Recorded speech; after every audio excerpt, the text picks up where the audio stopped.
Before the NFL would come to Seattle, it needed a building large enough to house it. Construction on the Kingdome started in 1972, and in '74, the league granted the franchise to a group of Seattle businessmen, with the Nordstrom family as the majority stockholders. Next, they had to pick a name. A contest was held that received over 20,000 entries, with over 1,700 different suggestions. Narrowed down to 7, they were the Cascades, Evergreens, Mariners, Olympics, Pioneers, Sockeyes, and the Seahawks. Armed with only a name, but no coach or players, the team sold 24,000 tickets the first day, and a short time later, all 59,000 were gone. Next came the coach. Management wanted someone from a winning organization who would have the patience to handle a young team. One name kept coming up: Jack Patera. Finally, it was time to build the team. The second overall pick is the man who's had 3 acts with the Seahawks: player, analyst, and since 2004, the voice of the Seahawks, Steve Raible. Leo Williams is going to take it in for a touchdown! Seahawks! Who's also celebrating 50 seasons in Seattle. It was a start to remember. There was nothing to gauge it by. There was nobody to talk to say, how is training camp going to go? What's the season going to be like? I had no idea what the schedule was. I mean, we didn't know anything about anything. The first pick in team history was Notre Dame defensive tackle Steve Niehaus. Other draftees that first year included linebacker Sammy Green, running back Sherman Smith, and the man who would become the backbone of the defense, Mike Curtis. The roster also included a cast-off from the Cowboys, quarterback Jim Zorn. At the start, it was going to be pretty exciting because we've got to develop our own traditions. There was no legend of anything there, so we got to create some of these things. The battle for starting job under center lasted all of training camp, a time that was particularly interesting under Patera.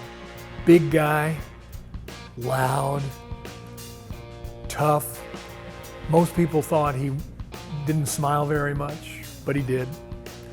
Didn't allow water on the football field during practice.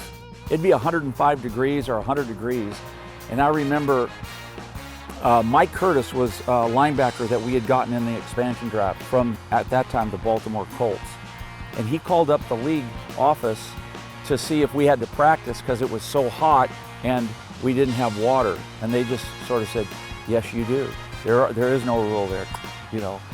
Once the season started, the Hawks gave up some lopsided scores, but they also scared some teams to death with their passing game. On one side, Zorn had veteran receiver Sam McCullum to work with. On the other, a guy who arrived via a last-second trade by the name of Steve Largent, who amazed defenders with his ability to get open and catch the ball. Everybody talks about great hands, yeah. Run great routes, yes.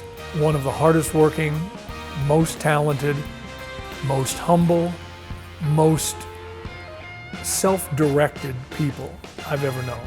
We worked.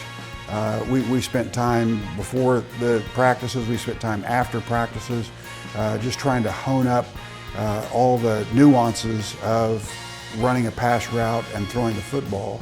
He just caught everything that he could touch, and probably caught a lot of balls that he shouldn't have caught, you know.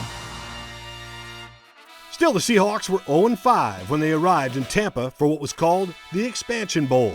Seattle had its way with the Bucs in the first half, running and passing at will. Tampa Bay made a comeback of sorts. In the end, it came down to a last-second field goal attempt. Mike Curtis was there when he was needed. The Hawks had their first victory and were ready for another. That chance came a few weeks later in the Kingdome, when Seattle caught the Falcons by surprise. The Seahawks' high-powered offense proved too much for Atlanta. It was a decisive victory and the last of the season. Jack really did a great job of elevating the Seahawks in year one to a level that hadn't been seen by any franchises that were just coming into the league. The Seahawks finished the inaugural campaign at 2-12. It didn't matter to the fans, who rocked the Dome. It was a great place to play. Now, I guess if you were up in the stands and you had to use one of the too few restrooms that were in the Kingdome, then it might have been a little tough on you. But it was a great home field advantage for us. We used to just park out in the parking lot with the fans and walk in with the fans. Drove to the game every home game. Steve and I would get out. We had a little parking spot, and the fans would go, "Hey, have a great game." Well, "Hey, thank you." You know, we'd walk in and get our stuff on and go play. The fans appreciated what we were doing and trying to put a marker down for having an NFL team in the Northwest. And I can't say enough about the appreciation that I have for the great fans in Northwest. The Seahawks improved in 1977, going 5-9, then 9-7 in 1978. Jim Zorn threw for over 3,000 yards, but Seattle fell just short of the playoffs. Jack Patera named the NFL Coach of the Year. See, I think a successful coach has imagination. I mean, you have to have imagination. Another 9-7 campaign in '79, a season that featured one of the most famous plays in Seahawks history. Field goal, team. Field goal. It began as a 55-yard field goal attempt by Efren Herrera, with Jim Zorn holding.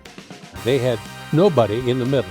So we said, well, why not set Efren up the middle? Because there's no one there. And Jim just stood up and threw him the ball.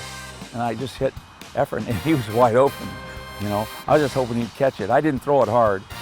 Herrera got the first down, and 3 plays later, Dan Dornick put the Seahawks up for good. Seattle won 5 of 6 to end the season. Encouraging, yes, but again, no playoffs. Very annoying. You don't realize how close you are until you see the playoffs come about. You care so much about that. It kind of haunts you when you think about it every once in a while. It really does. In 1980, an act of God covered the state of Washington in ash, and Cheney was no exception. The Hawks training camp site was cleaned up enough to hold camp, but Mount St. Helens eruption was a harbinger of what was to come. The Seahawks went backwards, finishing 4-12, losing every game at the Kingdome. The silver lining? Drafting defensive tackle Jacob Green. The first meeting with Jack, he said, "Jacob, they said we needed a pass rusher, and so you're the guy, and that's what we needed to win." Coming to Seattle was quite the experience. The 80s started slow, and it brought about a new era of Seahawks football with the arrival of Ground Chuck. We will demand and expect the very, very best that all our football players have. We want to play Seahawks football. We want to play with a lot of pride, a lot of commitment. And that I think we will have.